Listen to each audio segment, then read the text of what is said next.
Welcome to Creepin' It Real. I am Judah. I come to you with my sincere apologies. This past weekend, I did not watch a horror film, and what kind of horror fan am I not taking time to watch a horror film? Well, let me tell you, I'm the kind of horror fan that lives in a massive 10,000 square foot old school building that was built in 1926. It's brick, and it's on the verge next year of being 100 years old, and old brick buildings have to have some kind of maintenance known as tuck point. And my building has been needing tuck point. I've been working on it. I've got 3 of the 4 sides taken care of. This is the last side. The north side of this building will be the last, and hopefully I can retire my scaffolding and never have to address this ever again. But tuck point, for those of you who don't know, that is when the mortar in between the bricks has to be replaced. And this is a very expensive endeavor. So I have decided, as previously, to save money by grinding out the mortar myself. This is not a super difficult job, but it is tiring. It is very time consuming. It is very dirty. So I get an angle grinder. I buy these 4.5 inch discs. They're like a 1/4 inch thick. They're diamond tipped. And I just spend a couple hours every day in between work and other engagements that I have out there. I'm in a full body suit, have a respirator on, you got the sun beating down on you on the scaffolding that's 25 feet high.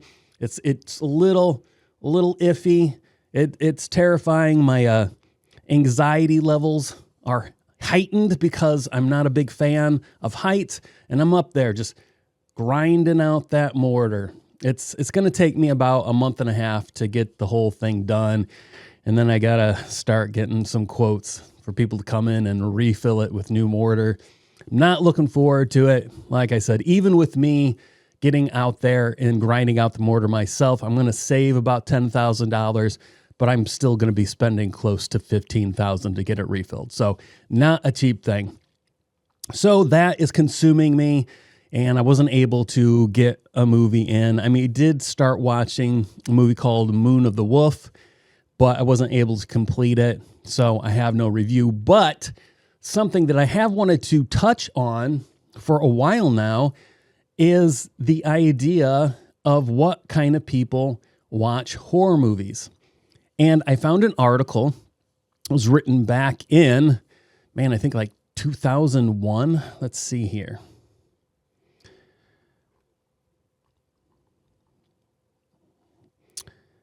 It says, back in 2001. It is written by Colton Scrivener. Now, the photo that Colton has chosen to use in this, in my personal opinion, is not flattering, and I would avoid this man at all cost. Apparently, he is some kind of a doctor. Says he has a fellow at the Recreational Fear Lab at Aarhus University. Don't know where that's at. Says he is an expert on the psychology of horror and morbid curiosities. I'm finding this article on Psychology Today. So it's titled, How 3 Types of Fans Benefit from Horror. The psychological benefits you get from horror depends on the kind of fan you are.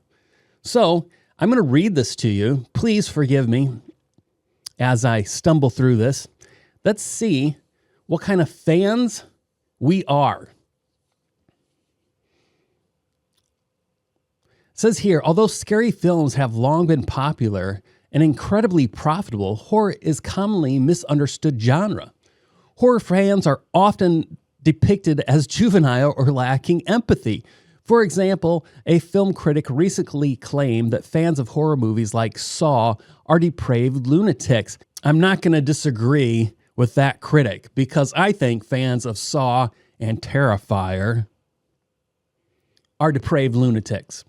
But That's neither here or there. If you enjoy them, more power to you. As long as we're all in the same horror community, I invite you in. Let's enjoy this.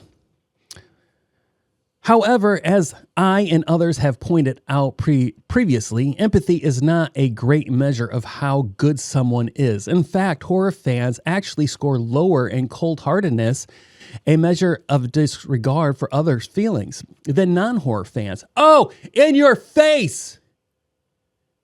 Paul, my coworker, he likes to make it seem like I'm some kind of an evil person because I like horror. But this says right here, I'm a better person than you, Paul.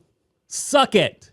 Another common misconception about horror fans is that they are all just sensation seekers, adrenaline junkies. Sensation seeking is a trait defined by desire for novel and high arousal stimuli. Okay, I already don't like the way that is worded there, but we're going to keep going. Things like roller coasters, bungee jumping, and extreme sport. Since horror often elicits high levels of arousal from the audience, could you have picked a different word? Could you have picked a different word? I'm not liking this arousal word that they keep using. Many have argued that sensation seeking is at the core of horror's appeal. While sensation seeking certainly matters when it comes to horror, the reality is much more complex. In a recent set of studies, the recruited online participants and visitors at a haunted house, my colleagues and I found that sensation seeking is only one aspect of horror's appeal. In fact, we found that horror fans can be categorized across 3 dimensions: adrenaline junkies, not really me, white knucklers, and dark copers. Now here we go on to the description of those 3. The adrenaline junkies. At the core, the adrenaline junkie is a desire for novel, complex, and intense experiences. This is the demographic to whom horror films and haunted houses often advertise when they emphasize the fear and intense experience that the audience can expect.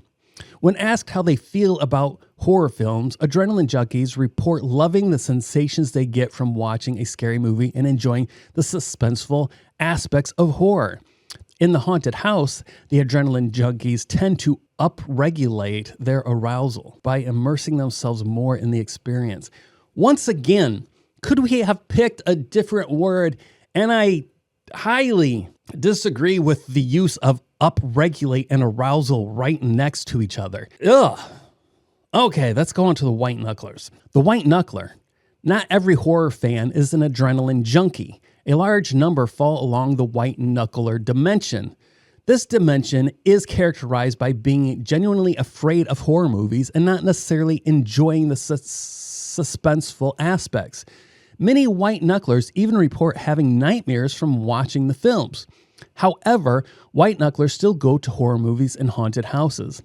Unlike the adrenaline junkies who try to maximize their arousal in the haunted house. God, this is so bad.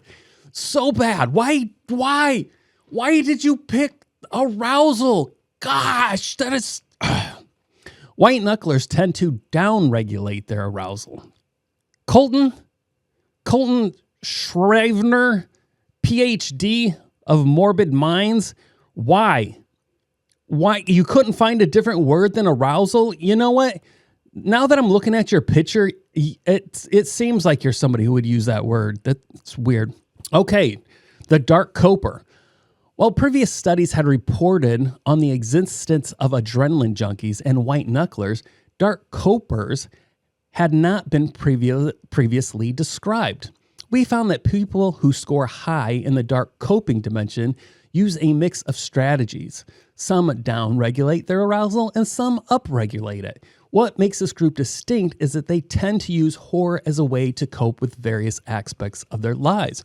For example, many dark copers report that they watch horror movies to deal with feelings of anxiety and that they experience.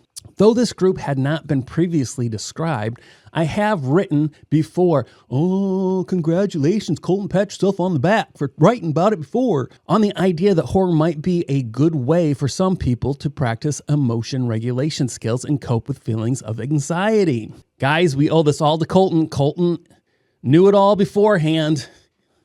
He's a genius. The benefits of horror. In addition to identifying the 3 types of horror fans, our study at the haunted house showed that different types of fans also receive different psychological benefits from their experience.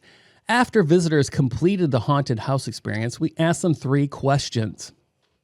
Here we go, people. Based on your experience inside the haunted house, how good do you feel right now? After listening to me read this article, how good do you feel right now? Based on your experience inside the haunted house, this is question number 2. Based on your experience inside the haunted house, do you feel like you learned something new about yourself? Question number 3. Based on your experience inside the haunted house, do you feel like you've developed on a personal level? The degree to which a participant was an adrenaline junkie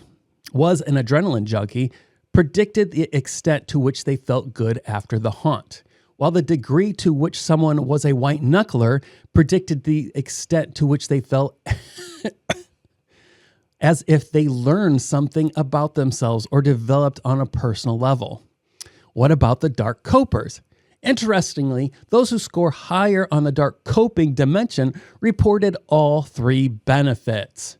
They felt great, learned something about themselves, and felt as if they developed on a personal level. In some ways, the dark copers are the perfect horror fans. Are you taking notes? I want to know, what are you? What a good scare can teach us. We asked the people who said they learned something about themselves or developed on a personal level to tell us a little more about what they learned or how they developed. Some reported feelings if they learned how to make decisions under pressure, while others learned that they could handle more than they thought they could. While there were many different responses, most were variations on these 2 themes. That does not surprise me. Scary play offers a variety of learning opportunities. Some people might learn skills for dealing with anxiety or fear, while others might learn that they can handle more extreme situations than they thought. If we are thoughtful about it, we can use frightening fictional experiences to teach us about ourselves and perhaps even improve how we handle anxiety-inducing experiences. In any case, one thing for sure, horror isn't just for adrenaline junkies. There you have it, guys. The 3 types of horror fans: adrenaline junkie, white knucklers, and dark copers. I want to hear what you are after listening to this. Also, I want to know, after listening to this, how good do you feel about yourself? Have you learned anything new about yourself? And 3, do you feel that you have developed more as a person from listening to this article? Please leave your answers in the comments. I will read them and I will respond. For me, and I may have mentioned this before, I think I have, maybe I have said it and then I have removed it in the editing, but I am 100% a dark coper. I have also mentioned that I have only been watching horror for like 8 or 9 years, and wouldn't you know it, that marks the exact moment my wife left me, told me that I was not worth loving. Kind of weird that coincides with me starting to watch horror films. Started at the exact same time I was told I was worthless. So yes, I can 100% say that I am a dark coper, but I haven't been enjoying horror now. And I think for more than just coping with the fact that my wife told me I was a piece of shit. I now see more value in it and I enjoy it, and I'm able to bond with other people in this experience, and I find it quite fun. Thanks for watching. If you have any suggestions for movies I should watch, please leave them in the comments. Also, I'm very serious. I'd love to hear where you are as far as out of these 3 aspects. And I am somewhat joking about the dark coping. I mean, it is very true. My wife did leave me, and that is what led me to watching horror. She did 100% tell me I was not worth loving. I do not think I am a piece of shit.